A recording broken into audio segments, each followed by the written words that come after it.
Black Market Mutualism and the Soul of Society by Gabriel Amadej. When anarchists talk about counter-economic action, we envisage exchanging goods and services independent of state jurisdiction. Our purpose is to press the bounds of the regulatory state. It doesn't matter if our efforts are illegal per se, legality is not a moral prescription. A proper concern for institution building is uncommon in counter-economic philosophy. The black market is the uncoordinated chaos that market skeptics insist is the inevitable result of free markets, and they can make a compelling argument against market anarchism on this basis. Black markets are untouched by government regulations, yes. In their stead, though, we get violent gangs vying for power in a dog-eat-dog world of asymmetric competition. Why should we expect market anarchist societies to be different? This means we have work to do. We can't just take part in black markets and expect mutual exchange to free us from governmental oppression. An anarchistic moral conscience must govern our participation in black markets. We must shift our focus from economic action that ignores the state to economic action that thwarts the state. Markets unto their own. The free market is not just an abstraction of unregulated social relations that carve any given society to fit a predetermined mold. We build markets as conscious actors, and it's important to consider the deeper implications of any strategy we pursue. We could, for example, disregard black markets and work with governments to push the economy to ever more liberalized states of existence, but there are good reasons we usually avoid this strategy. There are serious concerns that come with working within the political system that exists today. Backhanded privatization programs that give monopolistic control of government functions to capitalist buyers don't advance the anarchist project despite being technically pro-market. Instead, deregulation programs rewrite regulatory rules to privilege politically connected actors, just as existing private property relations reshuffled feudal legal theory to give new economic nobility more power. We should practice the right to disregard the law for these reasons and more, but we have to do it in a way that is conscious rather than opportunistic. My drug dealer is not a Kantian agorist hero sticking it to the man. He does what he has to make his way in this world. In the interest of forwarding a moral revolution towards a true market liberalism, I want to stretch out a general idea so we can work towards its practical approximation. Vital to preserving liberty and harmonic interest is balancing the domains of community and property. These spheres of social life overlap but must never consume the other. Capitalism has universalized private property. It has made property a privileged status for those with enough power to command it. That is why we cannot resort to the free market without also producing the free commons. Here is what their mutual inclusion should look like. 1. Distribute basic needs outside the cash nexus as much as possible. Communal associations can bundle optional services with non-excludable goods as a condition of memberships here. Ensure common access rights to land. Nobody wants to encounter someone's private property with every 5 steps they walk. For example, an absent proprietor has no right to tell someone they cannot camp in a forest. 2. Markets exist to disseminate information, ration scarcity, and provide people with a means of living free from the domain of communal power. We should accept property rights, but with fuzzy abandonment protocols determined ad hoc. This is neutral to any theory of property save for the assumption that private property is just as legitimate as communal land rights, and vice versa. When property is not gained through violence and resource deprivation, there is no principled rejection of private property. Mutual banks and credit clearing systems exist for communities that need them. Free banking and competition in the supply of credit could facilitate people's access to capital, with communal mutual aid associations providing an equal ground floor from which everyone can take part in competitive markets. When workers don't toil under the conditions of work or starve, they can bargain for wages that, in their perception, compensate them for the disutility of performing work. Payment for labor should be a means to live better, not a means to make profit for somebody else while barely scratching by. In this way, participation in the market is made fair and capital accumulation trends towards an egalitarian pattern. Competition is universalized such that it amounts to nothing more than the truest cooperation, the test of forces resulting in their advantageous utilization. We have an advantage over communism in not requiring an esoteric solution to the economic calculation and knowledge problems. Neither do we have the reign of private despots living in high towers built on the suffering and plight of the dispossessed which plague capitalism. We have mutualism, the balance of interests, in this case the balance of economic forces. To achieve this, we have to ponder what institutions can protect rebel market actors from legal persecution. We should attend to Pierre-Joseph Proudhon's Agro-Industrial Federation from The Principle of Federation for a promising model. The purpose of industrial and financial feudalism is to confirm, by means of the monopoly of public services, educational privilege, the division of labor, interest on capital, inequitable taxation, and so on, the political neutralization of the masses, wage labor or economic servitude, in short, inequality of condition and wealth. The Agro-Industrial Federation, on the other hand, will tend to foster increasing equality by organizing all public services in an economical fashion and in hands other than the states, through mutualism in credit and insurance, the equalization of the tax burden, guaranteeing the right to work and to education, and an organization of work which allows each laborer to become a skilled worker and an artist, each wage earner to become his own master. We will use the Agro-Industrial Federation as the basis for our resurrection of the black market economy. First, we need to reflect on what this proposal means. There is an interpretive split between Neo-Proudhonian mutualists and other market anarchists. They dispute Proudhon's integration of markets into his political thought. Neo-Proudhonians are skeptical of free market anti-capitalist uses of his work. On the other hand, market anarchists presume that Benjamin Tucker's presentation of Proudhon's work accurately represents his political project. I think we're both making avoidable mistakes here.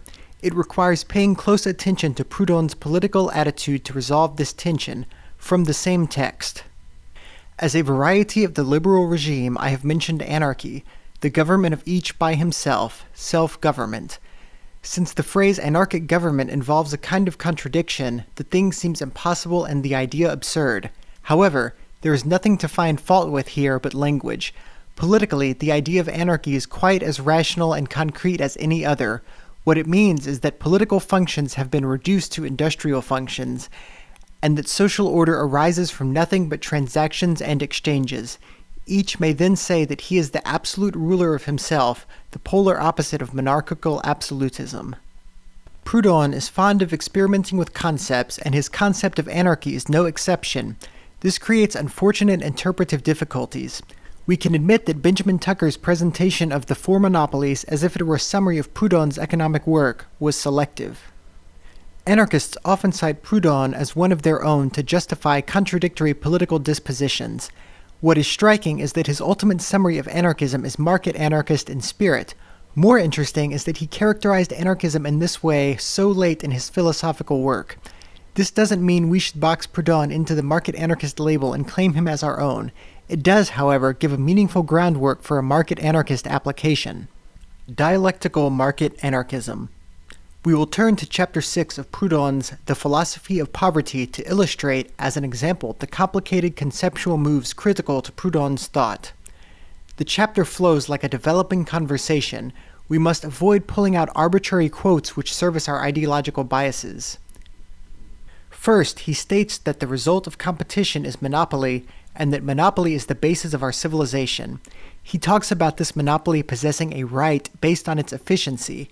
We should note that Proudhon's concept of monopoly is broad enough to entail that homesteading a square inch of land is equivalent to owning an entire industry. Competition is the balance of monopolies, not their antithesis. After stating the benefits of monopoly and its rights, he considers the various abuses of monopoly ownership and the point where monopoly becomes a destructive antithesis to civilization. His analysis leads him to oppose monopoly. His resolution of these tensions at play is an early development of what he later called the Agro-Industrial Federation.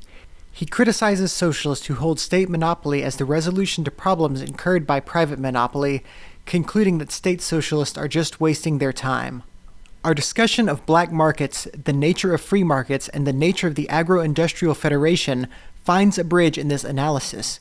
We need to be careful here. Proudhon is describing anarchy in terms of its ideal political form, not its approximate reality. The text I am using, as if it were a toolbox, concerns itself with this distinction. With that in mind, let's say we believe in the free market. We can picture it in our head, roughly, and say that society should move towards that ideal. What does its approximation look like? It looks like the Agro-Industrial Federation, for two reasons. 1. While the Agro-Industrial Federation, for a Proudhonian, is not definitionally a free market, it is the balance of economic forces rather that achieves our goals better than the true coming of the market. This distinction makes sense if we think of market anarchists as advocating for a culturally imperialist force, knowingly or otherwise, that invades every aspect of our lives. Still operating, quote, freely, end quote, and without restriction, but with resolute totality, introducing markets in an anarchist context does not make society one integrated market, mixed society, if you will. It means to value market forces in our everyday economic activities. So long as market activity is regulated by the people participating in society rather than government regulation, this system is favorable toward free markets. There is no strict incompatibility here. Just as we cannot see capitalism, a system where capital is concentrated into the hands of a relatively autonomous ownership class, as an institution compatible with free markets, we cannot talk about, quote, free markets, end quote, without assuming built-in institutional functions that make it workable and free. I cannot create a slave market untouched by a regulatory apparatus and proclaim that I am practicing the libertarian ideal of free markets. Institutional arrangements are not merely incidental to market dynamics, they are their very substance. To talk about free markets is to talk about a body of freedom-conducive institutions. In this way, market anarchism is a positive program for the organization of the economic forces and appropriately emphasized concern in Proudhon's general idea of the revolution in the 19th century. Distributed economies of scale. Kevin Carson has written about the neo-technic revolution in great detail.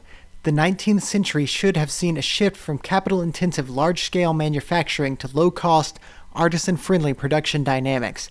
His analysis comes to fruition in his great work, Organization Theory, and provides the groundwork for his later material. The homebrew industrial revolution provides a more extensive model for how we can recover the technological revolution betrayed in this era. A central principle unites the two works. Large economies of scale exist in contingent environments. In other words, environments are taken as a given by those who praise them.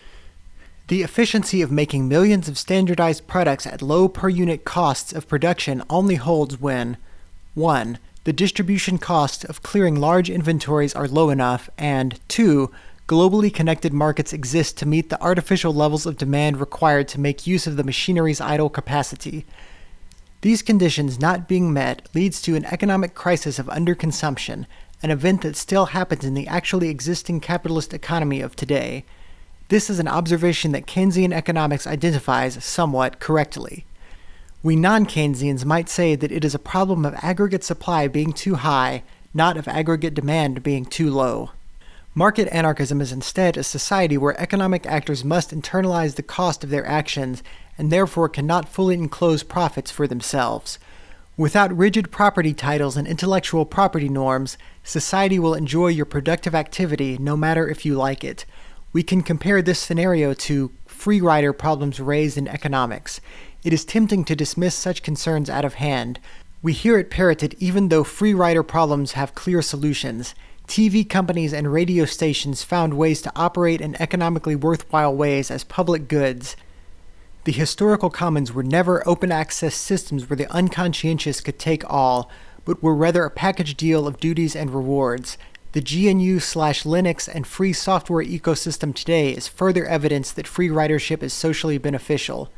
Holding this in mind, it is easy to feel cynical, to see only a complaint that markets have a natural tendency to socialize wealth. When markets are free from capitalist interference, this is their natural tendency. We must rethink the organizational bedrocks of society to realize these ideals. Free markets are a revolutionary idea. Vital institutional infrastructure, as it is constructed today, is not compatible with market anarchism. If we take Carson's body of work to heart, we should predict a rapid decentralization of the market economy, an economy where the costs of taking part in production are low and the means to gain capital is easy and almost ubiquitous. The desired outcome is an economy of self-employed artisans and worker-owned firms, pooling their capital together in fluid association rather than limited liability corporations playing profit roulette. In the land of approximation, we can admit the possibility of small but hierarchical firms that look like microcorporations. What exactly this state of affairs looks like depends on our cultural values. Whether we're willing to exclude, boycott, shame, or directly outcompete organizational forms that we find undesirable. Genuine freedom is consciously built and must be actively maintained. It is a cultural relationship requiring a body of conscience that respects people enough to do good by them. The market is regulated by cultural forces at heart. We are not docile dogs that mindlessly consume whatever our capitalist masters produce. Not all industries, however, are easily constructed by atomized individuals making contracts and exchanging goods and services. A hot-button issue here is the issue of microchip factories and the technological difficulties in decentralizing the production of goods like these. We don't have to throw our chips on the table and build Foxconn-modeled suicide nets just yet. However, we have options compatible with the anarchist principles of distributed organization and skepticism of hierarchy. We can, 1. Make a decision as a society to collectivize the production of capital-intensive factories and treat workers like human beings. This is not a common proposal for market anarchists, but in principle our objection is to forced collectivization, not collectivization by free contract and participatory exchange. 2. Create a tightly localized federation of small production units that compete/cooperate in the context of a society we have been imagining, and testing if they can match the virtues of large-scale plant production without turning the industry into Milla Hitler's discipline factory. Stated in these terms, the Black Market Federation requires little in the way of prefigurative planning. So long as people have goals and a desire to meet them, there are no generalized, specific institutions necessarily required to get anything done in particular. Leaving open an experimental space for alternative means of coordination is conducive to an anarchistic ethos. Paint the Federation black. 4 years ago, C4SS published an essay of mine that posited darknet marketplaces were indicative of a rising, quote, black market correction, end quote, that could level the inequalities and scarcities currently pervading the black market economy today. Black market actors had created an Amazon for drugs, dedicated to the provision of all goods not approved by our masters above. We can derive important lessons from their continued prominence and success. Regulation in darknet marketplaces was enforced through cultural rules based on scratch my back and I'll scratch yours ideas of reciprocity. An element of social welfare emerges between the points of market exchange and the bulletin forums where consumers socialize. It is polite to give vendors the benefit of the doubt. If your package arrived in less than perfect condition, you often give them a good rating regardless, particularly if the vendor is new. New vendors send out sample packages to prove that their products are legitimate. The people's market floods them with reputation capital to get them standing on their own 2 feet. This enhanced by accountability mechanisms. Darknet marketplaces have dispute resolution services for extreme cases. Word of mouth is more destructive here than in the formal capitalist economy. Today, a corporation can resist most market pressures, consumer complaints, and scandals through their sheer power and pre-existing capital holdings to recover from just about any crisis. While darknet markets have a market entry barrier, vendor entry fees, to prevent floods of scammers and law enforcement honeypots, the field of competition is large enough that even popular go-to vendors are just starting recommendations. Much unlike the capitalist corporation, they do not infringe on their competitors. There are no regulations against price wars, antitrust laws, patents, or class action lawsuits here. The cost of buying everyone out when market participation is high is too enormous to be a feasible option. It is because darknet marketplaces prop people up with reputation welfare that this holds true. This is an astonishing feature when considering that darknet vendors still need investment capital from the capitalist economy in a condition of artificial scarcity. We can only dream what an anarchist system of liberalized banking, pluralistic competition in money, and mutual aid would create in terms of fairness and shared wealth. The original Silk Road was a moral project, not just an opportunistic one. Ross Ulbricht was a committed libertarian and wanted to see the virtues of free markets practiced right here, right now. To risk simplifying these institutions, darknet marketplaces operate like an economic federation, and they work because they are not rigid institutional forms. The organization of economic forces, the package dealing of necessities with otherwise optional services, is a success story in resisting the moral poverty that pervades real-world black market conditions. The institutional principle that black markets should organize around is the participatory federation of economic services. It takes a more creative mind than mine to fully imagine how to apply this principle to the larger world and to undo the damage caused by black market opportunism. However, the blueprints are already available, just waiting to be utilized in the world today. All it takes is a conscious commitment to expand their potential. We must take the mental as market actors rather than envisioning abstracted market actors possessing inbuilt tendencies to just do certain activities.